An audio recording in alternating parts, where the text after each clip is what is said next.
সুপ্রিয় দর্শক, বাংলাদেশে হাসিনার বাড়ির রক্ষার জন্য যে পদক্ষেপ গ্রহণ করলেন ভারতের প্রধানমন্ত্রী মোদী সরকার, মাথায় হাত হাসিনার। দর্শক দেখুন বিস্তারিত।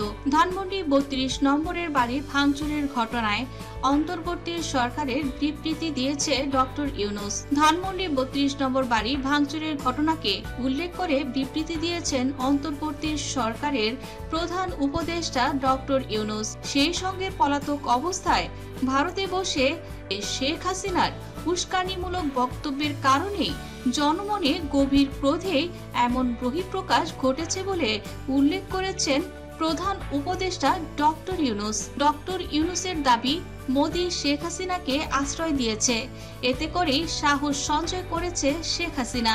এদিকে বৃহস্পতিবার প্রধান উপদেষ্টার কার্যালয়ে ভেরিফাইড ফেসবুক পেজে পোস্ট করা বিবৃতিতে এমনটাই জানানো হয়েছে। এতে আরো বলা হয়, গত 6 মাসে ৩২ নম্বর বাড়িটিতে কোনো ধরনের আক্রমণ ধ্বংসযোগ্য হয়নি। গত বুধবার রাতে এটি ঘটেছে পলাতক হাসিনার বক্তব্য ঘিরেই।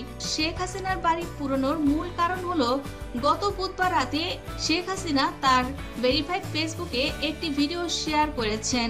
সেখানে জুলাই গণ অভ্যুত্থানে যারা আত্মদান করেছিল, শেখ হাসিনা তাদের অপমান করেছেন, তাদের অবমাননাও করেছেন। শহীদের মৃত্যু সম্পর্কে অবান্তর, আজগবি ও বিদ্বেষমূলক কথা বলে উস্কানি দিয়েছিল।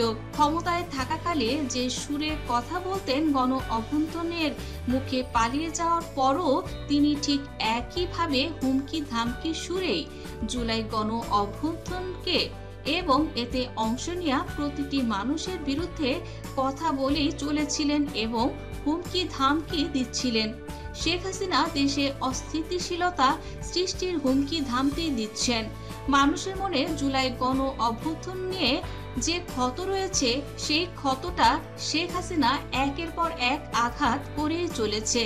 তার এই সহিংস আচরণের প্রক্রিয়ায় হিসেবে গতকাল ৩২ নম্বর বাড়িটি ভাঙচুর ও অগ্নি সংযোগ করা হয়েছে।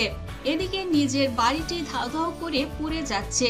এতে ভীষণ উগ্রবাদী হয়ে গেছে শেখ হাসিনা। তিনি মোদীকে ফোন করেন। ফোন করে তার বাড়িতে অ্যাপয়েন্টমেন্ট নিয়েছেন। সেখানে যে তারা নীল নকশা আঁকতে থাকে কি করে ইউনূস সরকারকে হটানো যায় এবং যারা উপদেষ্টার গদিতে বসেছে তাদেরও চরম শিক্ষা দিবেন, এ ধরনের কথা আওয়ামী লীগের পেজ থেকে শেয়ার করা হচ্ছে। এদিকে বাংলাদেশে হাসিনার বাড়ি রক্ষার জন্য বর্তমানে নীল নকশা রচিত করছেন মোদী এবং শেখ হাসিনা। ডক্টর ইউনূস সবাইকে ধৈর্য ধরতে অনুরোধ করেছেন।